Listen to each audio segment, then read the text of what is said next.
अमृत महोत्सव के महानायक, भारतीय शांति के जनक बाल गंगाधर तिलक हम सब के आराध्य, हमारी प्रेरणा स्रोत हैं। उनकी 165वीं जन्म जयंती 23 जुलाई भारतीय इतिहास का स्वर्णिम दिवस है, जिन्होंने ऐसे महानायक को हमारे नेतृत्व के लिए हमें सौंपा। बाल गंगाधर जी तिलक ऐसी अलख जगाई उन्होंने पूरे राष्ट्र में धर्म, संस्कृति और राष्ट्रीयता की, कि पूरे राष्ट्र को एकजुट किया और भारतीय स्वतंत्रता संग्राम का नेतृत्व करते हुए आजादी की ओर इस देश को प्रवृत्त किया। ऐसे जननायक, ऐसे संघर्षशील नेतृत्वकर्ता, ऐसे अदम्य साहस और उत्साह से भरे हुए बाल गंगाधर जी तिलक के चरणों में यही प्रार्थना है कि उनके जैसा प्रखर राष्ट्रवाद हम सब में भी समाहित हो। मैं सभी भाई बहनों से प्रार्थना करना चाहती हूँ कि बाल गंगाधर तिलक की अंतिम इच्छा यही थी कि देश का हर युवा, देश का हर नागरिक उनके गीता रहस्य को अवश्य पढ़े। मैं आपसे प्रार्थना करती हूँ, राष्ट्र नायकों को यदि हम सच्ची श्रद्धांजलि देना चाहते हैं तो उनके विचारों को, उनके कार्यों को याद रखना होगा और उन्हें अपने जीवन में उतारने का संकल्प करना होगा। बहुत बधाई। जय हिंद।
की लहरें न जाने कितनों के नामों निशान बहा ले गईं, लेकिन अमर है बाल गंगाधर तिलक, हमारी स्वतंत्रता के महान सेनानी।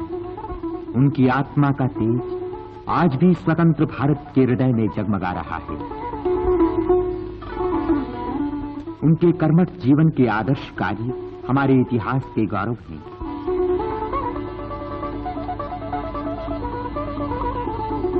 हम उस तूफानी जमाने की याद करें जिसमें तिलक रहे और जब उन्होंने तूफानों से टक्कर ली।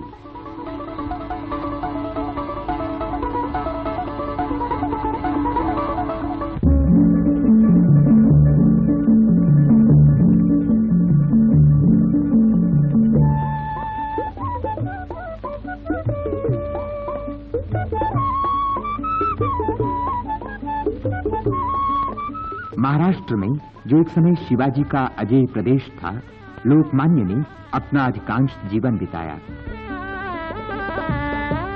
यहाँ ऐतिहासिक पूना के साहसी लोगों के बीच उन्होंने पढ़ना शुरू किया।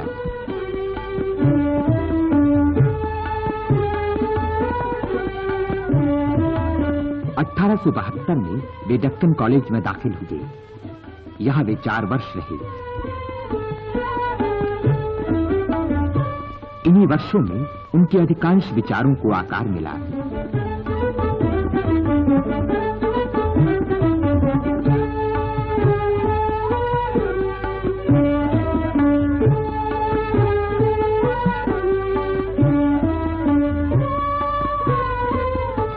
इन्हीं कमरों और बरामदों में तिलक ने अनेक विषयों का ज्ञान प्राप्त किया, संस्कृत ग्रंथों का अध्ययन किया।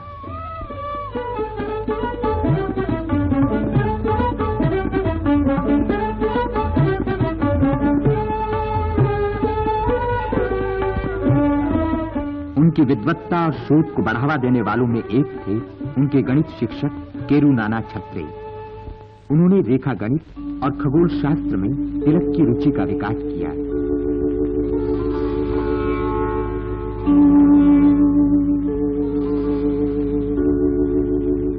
तिलक सिर्फ विद्या प्रेमी ही नहीं, व्यायाम प्रेमी भी थे। उन्हें पूरा विश्वास था कि तंदुरुस्ती अच्छी हो तो सब काम हो सकते हैं।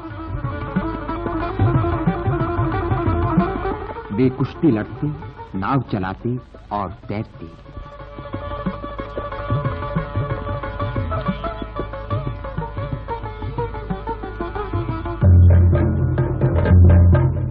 व्यायाम से उन्होंने शरीर की कमजोरी पर विजय पाई।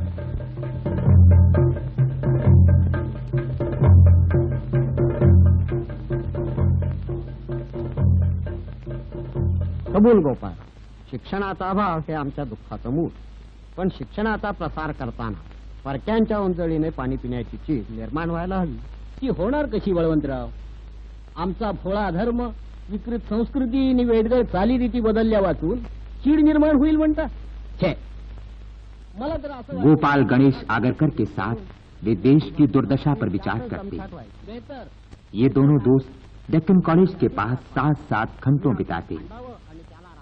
आज भी जैसे उनकी छाया डोल रही है। समाजाची एक संस्थळी निर्माण होणार कशी? मग काय तिथवर थांबायचं नाही गोपाळ? आलं तेवढं 50 वर्षाचं रक्तशोषण पुष्कळ झालं। देशासाठी काहीतरी आपण केलं पाहिजे आणि धाडून केलं पाहिजे।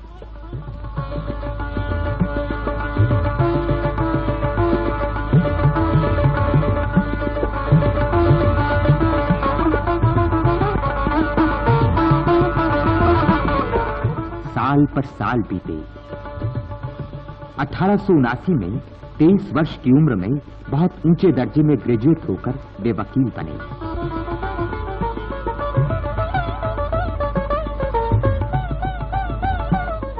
कोंकण के रत्नागिरी गांव के निचले मध्य वर्ग में जन्मे इस युवक को अब अगला काम तय करना था। उनके विद्वान पिता गंगाधर शास्त्री स्वर्गवासी हुए। मां देह त्याग कर ही चुकी थी।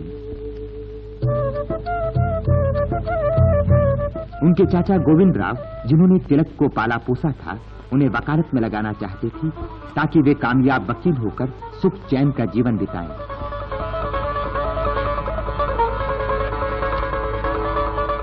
तिलक के विचार कुछ दूसरे थे। उन्होंने अपने देशवासियों में शिक्षा प्रचार का संकल्प किया। एक स्कूल खोला, दूसरों से बिल्कुल जुदा ढंग का। इसके स्थापक सेवाभावी थे। तिलक और उनके पुराने मित्र आगरकर, विष्णु शास्त्री चिपलुनकर और नाम जोशी। फिर डेक्कन एजुकेशन सोसाइटी की स्थापना हुई और फर्ग्यूसन कॉलेज बना।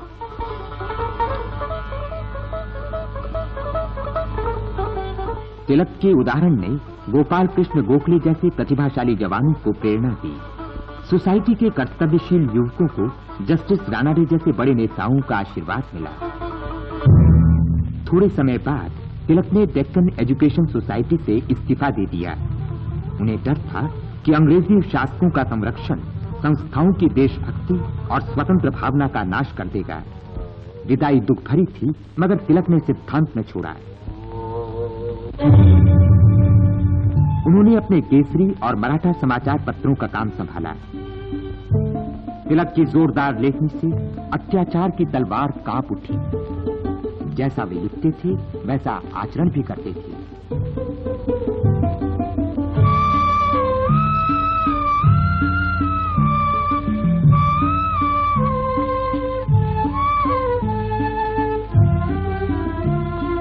केसरी भारतीय भाषा में निकलने वाले अखबारों में एक पहला महत्वपूर्ण पत्र था। तिलक की बेजोड़ लेखनी पूरी लगन से अपना संदेश पहुंचाने लगी। जब जब उन्हें समय मिलता वे अपने देश के प्राचीन युग के अनुसंधान में लग जाते। खगोल शास्त्र में रुचि होने के कारण वे संस्कृत ग्रंथों को पढ़ने लगे। अपने ओरायन ग्रंथ में उन्होंने तर्कपूर्ण ढंग से साबित किया कि वेद कम से कम 6000 वर्ष प्राचीन हैं। अंतर्राष्ट्रीय ख्याति के विद्वानों और महान विद्वान मैक्स मुलर ने भी इस ग्रंथ की तारीफ की। केसरी गर्जना करता रहा। तिलक ने गणेशोत्सव और शिवाजी की जयंती को सार्वजनिक रूप दिया, जिससे राष्ट्रीय जागरण की लहर दौड़ गई।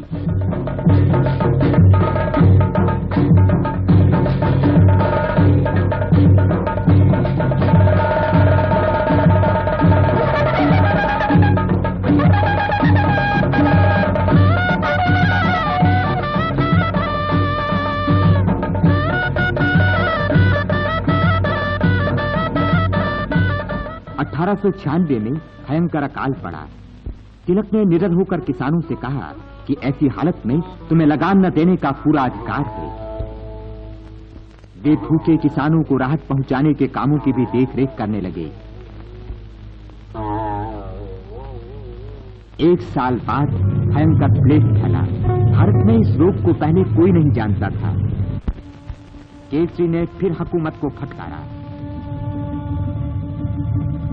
प्लेग बहुत तेजी से फैला। लोग घर बार छोड़कर भागने लगे।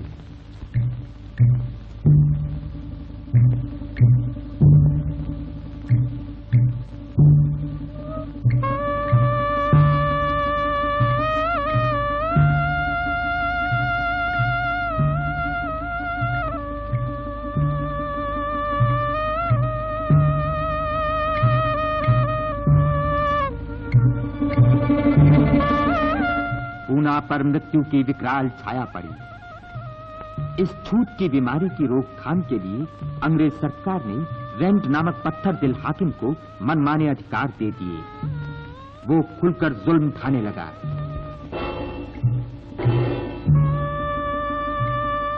तिलक पूना में ही जमे रहे और दुखियारों की सेवा करते रहे।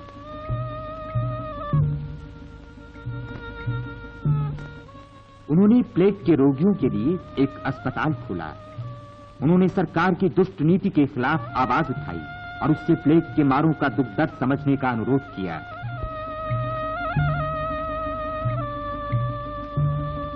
प्लेग बढ़ता गया। बेदर्द नौकरशाही का जुल्म भी बढ़ता गया। सरकार ने जनता के सहकार को ठुकरा दिया।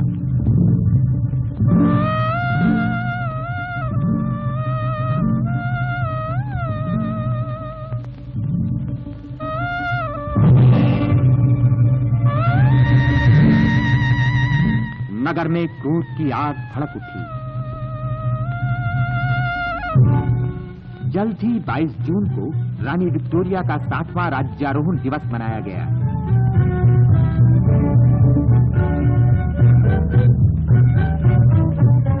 उस रात जालिम रेंट को जब वो गवर्नमेंट हाउस से लौट रहा था, मौत के हवाले कर दिया गया।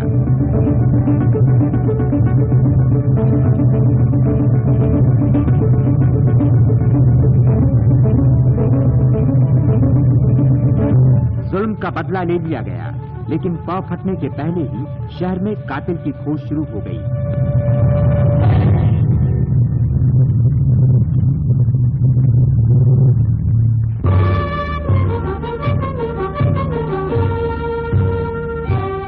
अपने सदर मुकाम गायकवाड़ बाड़ा से तिलक ने अंग्रेजी हुकूमत के भयंकर अत्याचारों के खिलाफ गर्जना की।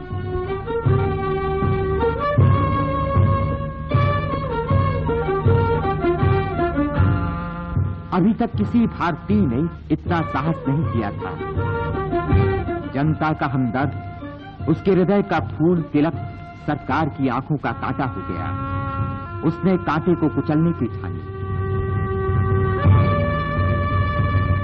बंबई के हाई कोर्ट में मुकदमा चला। देशभक्त को राजद्रोह पर सजा दी गई।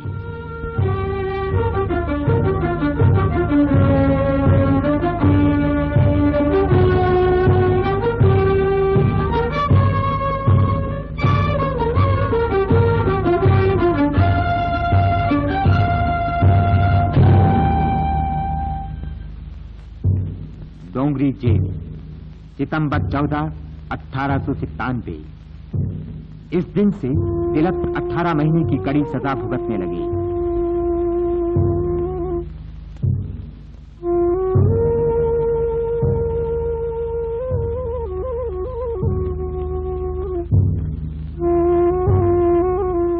लेकिन अपमान और कष्ट से तिलक का साहस नहीं टूटा। वर्षों पहले ही वे देश की आजादी पर मर मिटने का संकल्प कर चुके थे।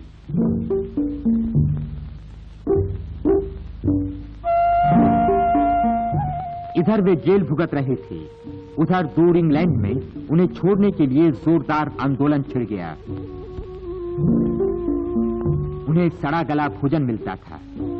वे सिर्फ पानी और सूखी रोटी पर गुजर करने लगे। तंदुरुस्ती बहुत बिगड़ गई।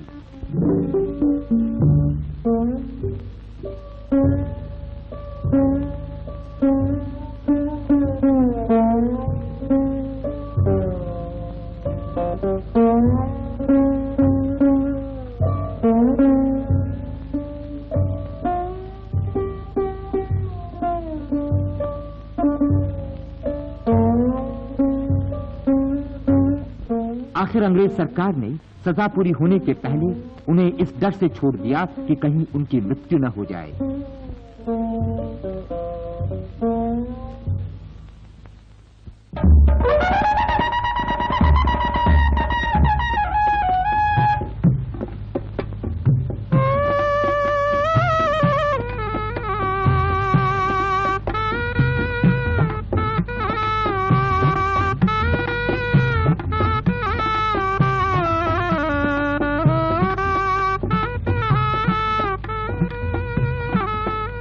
बिगड़ा स्वास्थ्य सुधारने के लिए वे सिंहगढ़ गए। सिंहगढ़ पश्चिमी घाट पर शिवाजी का ऐतिहासिक किला है।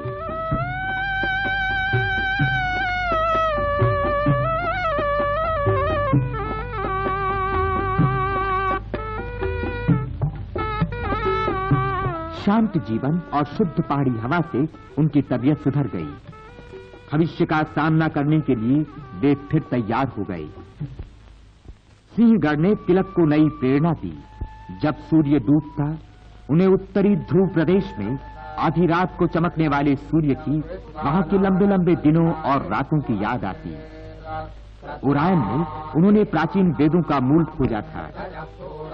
गंभीर अध्ययन से उन्हें विश्वास हो गया कि आर्य उत्तरी ध्रुव से आए थे।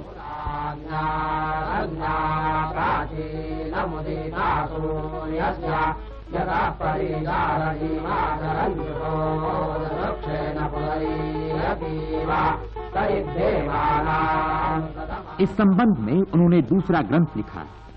ये ग्रंथ उन दिनों बहुत महत्वपूर्ण साबित हुआ।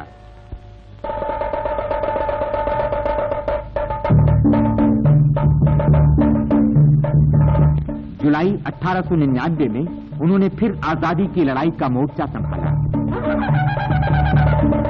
पुनश्च हरिः ओम, फिर से शुरुआत। गुलाम देश में बढ़ती हुई देशभक्ति की भावना को अंग्रेजी साम्राज्यवाद कैसे सहन करता। लॉर्ड कर्जन तिलक की ललकार से भड़ककर स्वतंत्रता आंदोलन को कुचल डालना चाहता था। सरकार ने फूट डालकर अपना काम निकालने की नीति अपनाई। शासन सुविधा के बहाने प्रांतों की सीमाओं में फेरबदल करने की चाल चली। बंगाल के 2 टुकड़े करने का फैसला हुआ। सारा देश इसके खिलाफ उठ खड़ा हुआ। जनता अपने नेताओं के साथ कमर कसकर तैयार हो गई। तिलक इस काम के लिए सबसे योग्य नेता थे। उन्होंने सरकार को चुनौती दी।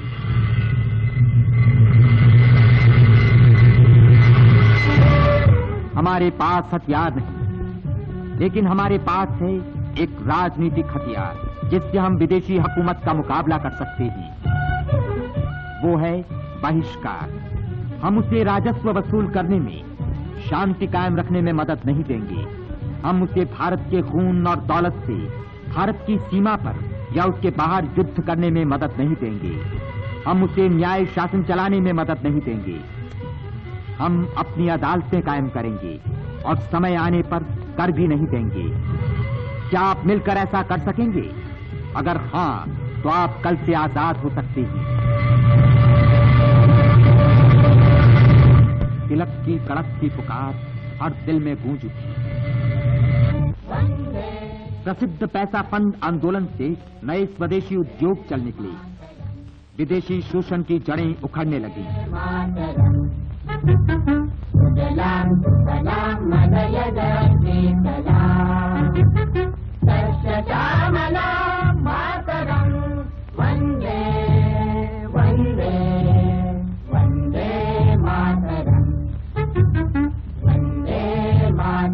केसरी ने देशव्यापी बहिष्कार का नारा लगाया, राष्ट्रीय शिक्षा के प्रचार की आवाज बुलंद की। तिलक ने शराबखोरी जैसी सामाजिक बुराइयों के खिलाफ भी मोर्चाबंदी शुरू की। लोकमान्य तिलक का ये नारा गूंज उठा, हिम्मत करो और कर दिखाओ। सन 1906 में जब दादाभाई नौरोजी इंडियन नेशनल कांग्रेस के अध्यक्ष हुए, तब ये शंका प्रकट की गई कि कहीं तिलक का प्रतिरोध आंदोलन राजनीतिक उग्रता न पैदा करते, लेकिन उनका कार्यक्रम स्वीकार कर लिया गया। एक साल बाद सूरत के अधिवेशन में कांग्रेस में भारी मतभेद हो गए, गंभीर फूट पड़ गई, लेकिन तिलक अकेले लड़ते रहे।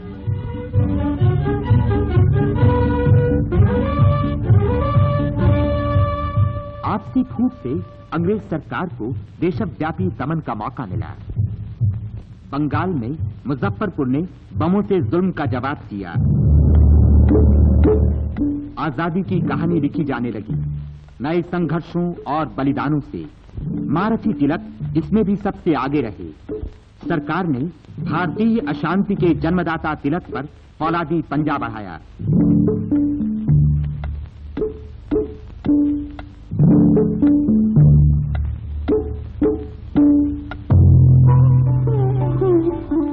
आठ में बंबई के हाई कोर्ट में तिलक के खिलाफ ऐतिहासिक मुकदमा चला।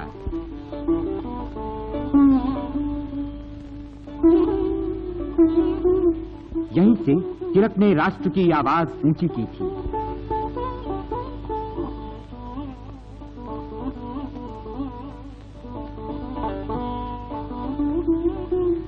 जज अदालत के कमरे में आए, नाटक शुरू हुआ।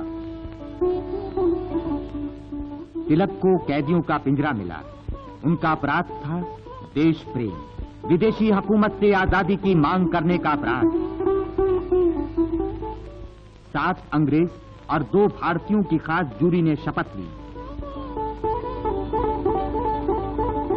एडवोकेट जनरल ने तनाव के वातावरण में मुकदमा पेश किया। उसने सच्चाई का गला घोंटा, मुल्जिम पर मनमाने इल्जाम लगाए। साम्राज्यवाद की पूरी ताकत जनता के आंदोलन को कुचलने पर तुली हुई थी, लेकिन तिलक डिगे नहीं। तिलक ने अपना बचाव खुद तैयार किया।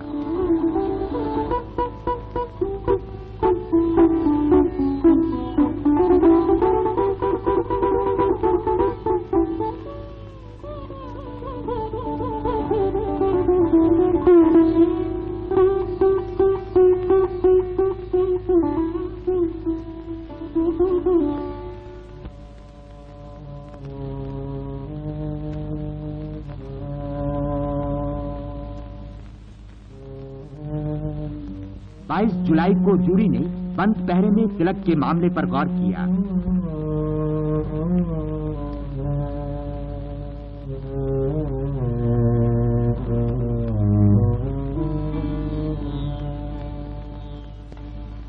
सवा घंटे के बाद जूरी के सदस्य बाहर आए।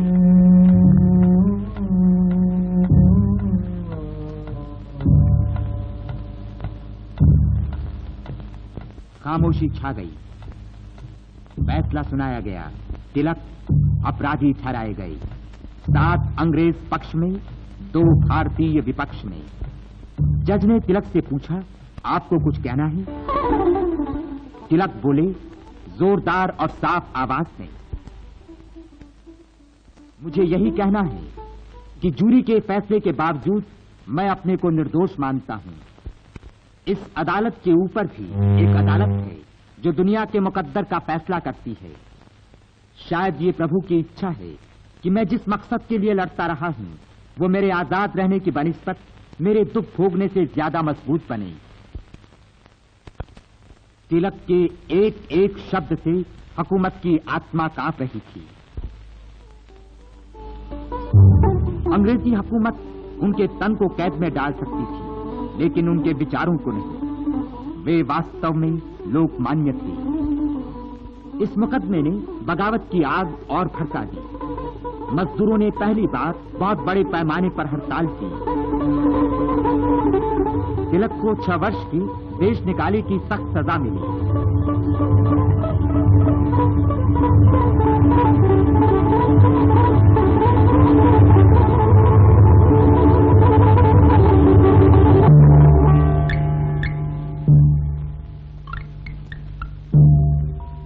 उन्हें बर्मा भेज दिया गया, लेकिन वहां भी उन्हें अकेले में शांति से देश निकाला भोगना नसीब नहीं हुआ। उन्हें लाकर मांडले की बदनाम सेंट्रल जेल में ठूंस दिया गया।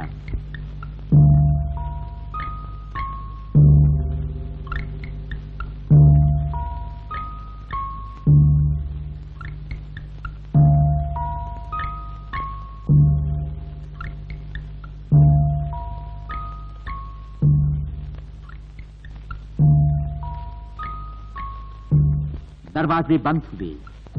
अब उन्हें 6 साल नजरबंद रहना था।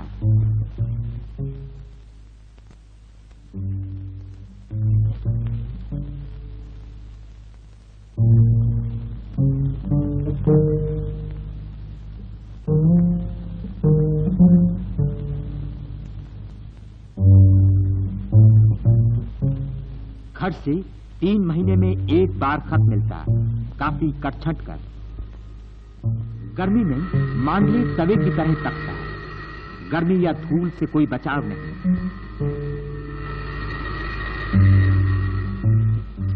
पंछी भी झुलस कर मर जाते। तिलक उनकी सेवा टहल करते और जेल के हाथे में मुरझाते पौधों को पानी देते।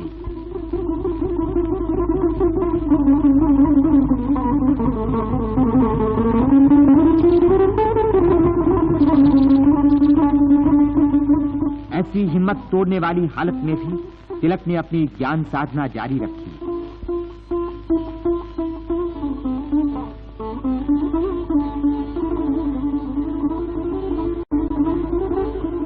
उन्होंने पाली, फ्रेंच और जर्मन भाषाएं सीखी, टिप्पणियां लिखी, गणित और खगोल शास्त्र का ज्ञान बढ़ाया।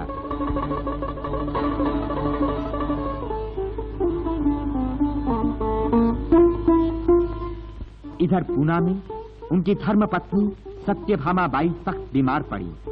वे 1912 में चल बसी। अंतिम समय अपने पति के दर्शन न पा सकी।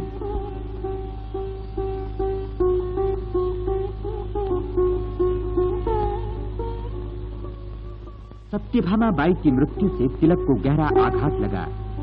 उन्होंने लिखा, मेरे जीवन का एक अध्याय समाप्त हुआ और शायद अब शीघ्र ही दूसरा भी समाप्त होने वाला है। उन्होंने लिखकर अपने बच्चों को समझाया, मैं जब तुमसे भी बहुत छोटा था, अनाथ हो गया था। दुख हमें अधिक आत्मनिर्भर बनाता है। लोकमान्य की गैर मौजूदगी में भारत की राजनीतिक हलचल ठंडी पड़ गई। जनता पर राष्ट्रीय कांग्रेस का प्रभाव कम होने लगा। पंडाल सूने नजर आने लगे। बांकीपुर में अधिवेशन की रिपोर्ट भी नहीं। तिलक को उस समय की निराशा प्रकट करता हुआ एक किसान का पत्र मिला।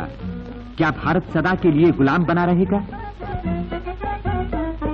मांडले जेल में तिलक देश की निराशा दूर करने का उपाय सोचने लगे। गीता ने उन्हें रास्ता दिखाया। महाभारत में वीर अर्जुन भी उलझन में पड़ गया था। उस समय कृष्ण भगवान ने उसे कर्मयोग का दिव्य संदेश दिया। भारत को भी कर्मयोगी बनना होगा। उसी दिव्य संदेश को उन्होंने गीता रहस्य में प्रकट किया।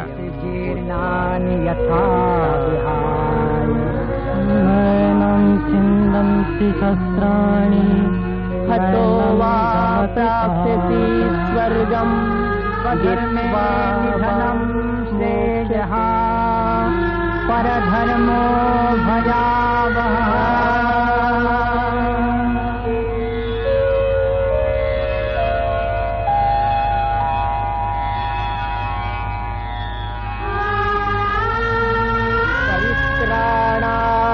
साधूनां विनाशाय सर्वमेवाधिकारस्ते मा काले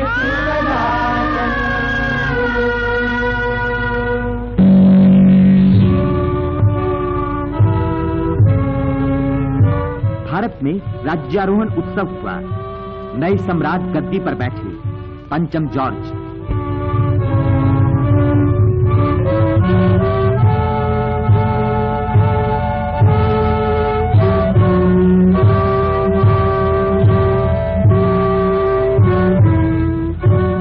इसकी खुशी में सैकड़ों कैदी रिहा कर दिए गए।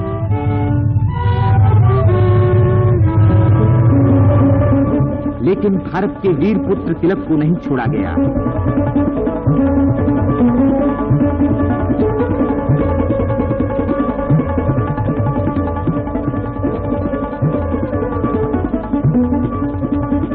धीरे धीरे 6 साल की मियाद पूरी हुई।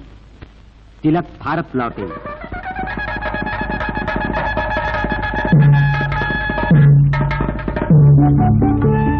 तार पर तार भेजे गए।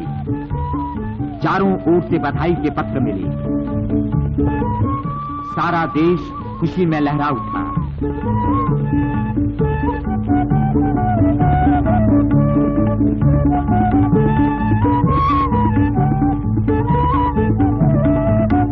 भारत की जनता ने उन्हें 1 लाख रुपए की थैली भेंट की। ये थैली महान देशभक्त नेता के प्रति जनता के विश्वास और श्रद्धा की निशानी थी।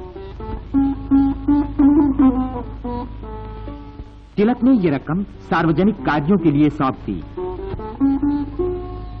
1914 का महायुद्ध छिड़ा। साम्राज्यवाद के प्राण संकट में पड़ गए। सरकार को तिलक की गरज हुई। यहाँ गायकवाड़वाड़ा में हर पक्ष के लोग उनसे मुलाकात के लिए आने लगे।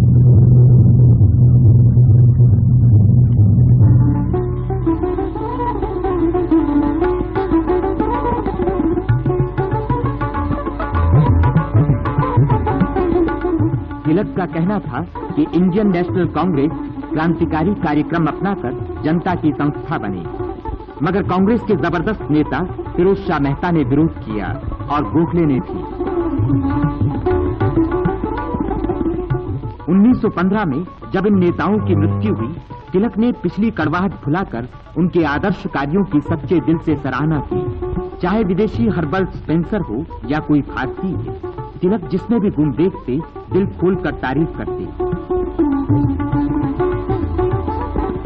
1916 के लखनऊ अधिवेशन में तिलक कांग्रेस में फिर दाखिल हुए।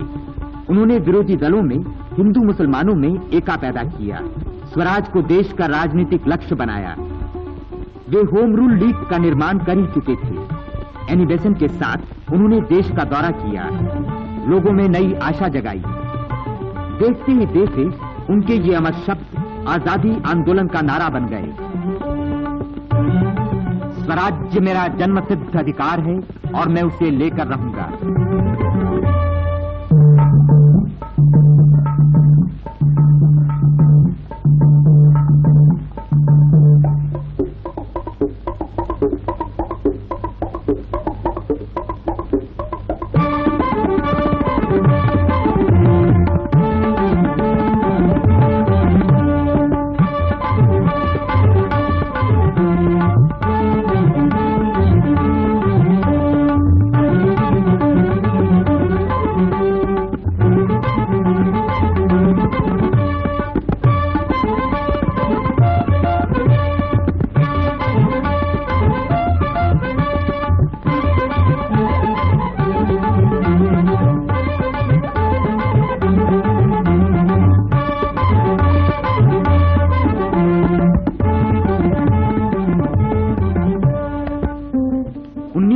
में तिलक एक अंग्रेज के खिलाफ मानहानि का मुकदमा चलाने के लिए इंग्लैंड को रवाना हुए। वहां वे मिस्टर एटली से मिले और उन्होंने ब्रिटिश मजदूर दल से भी संपर्क साधा। इस बीच भारत में अंग्रेज सरकार आजादी आंदोलन को दबाने के लिए तैयार हो गई। रॉलट एक्ट जैसे कानूनों को चुनौती दी गई। महात्मा गांधी ने संघर्ष की नेतागिरी संभाली।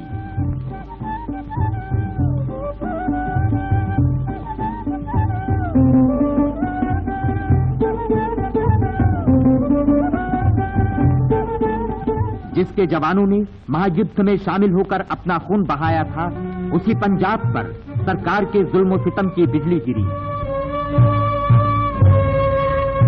अप्रैल 1919 में अमृतसर के जलियांवाला बाग में सैकड़ों लोग गोलियों से भून दिए गए।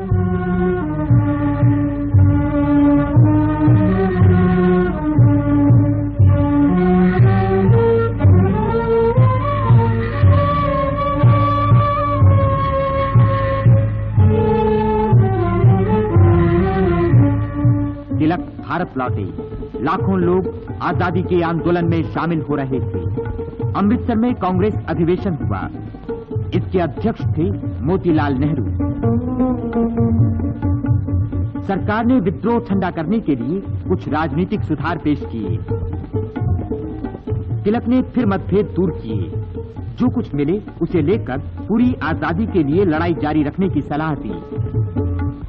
इस मकसद से उन्होंने उन सिद्धांतों पर एक नई कांग्रेस डेमोक्रेटिक पार्टी बनाई जिन्हें आगे चलकर स्वतंत्र भारत के संविधान में शामिल कर लिया जाए। अपार उत्साह से उन्होंने सारे देश का दौरा किया, लोगों को अपनी बात समझाई।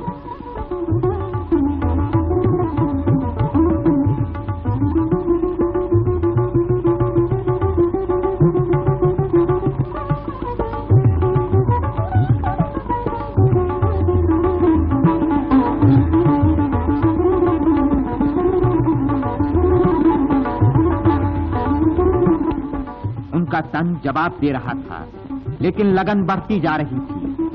उन्हें बस आजादी की धुन थी।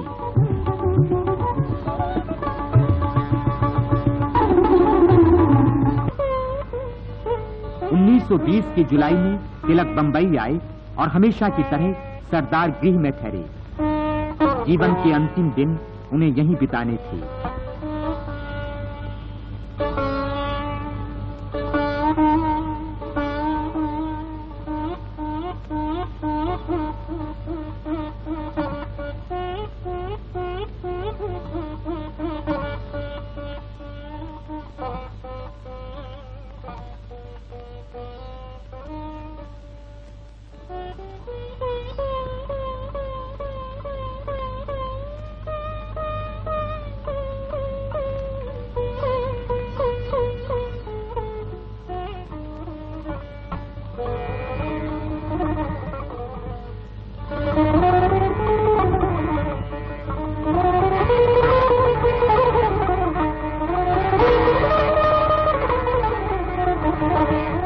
अगस्त को 65 वर्ष की उम्र में भारत की आजादी का ये महान सेनानी भारत भूमि से उठ गया। सारा देश महाशोक में डूब गया। उनकी शव यात्रा के जलूस में लाखों शामिल हुए।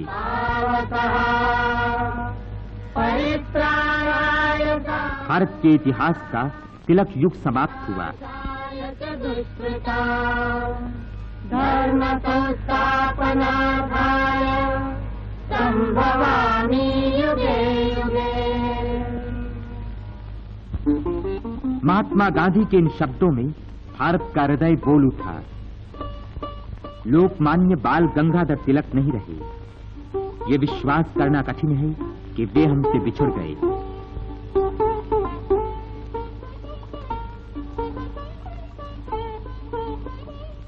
वे तो जनता के प्राण बन चुके थे। एक महान व्यक्ति चला गया। सिंह की गर्जना खामोश हो गई। आने वाली पीढ़ियां उन्हें आधुनिक भारत का एक निर्माता मानकर सदा याद करेंगी। ऐसे महापुरुष को मृत समझना ईश्वर निंदा होगी। उनकी आत्मा सदा हमारे साथ रहेगी। तिलक, भारत के एकमात्र तिलक की दिलेरी, सादगी, काम की लगन और देश प्रेम जैसे अच्छे गुणों को हम भी अपने जीवन में अपनाएं। यही होगा उनका सबसे बड़ा स्मारक।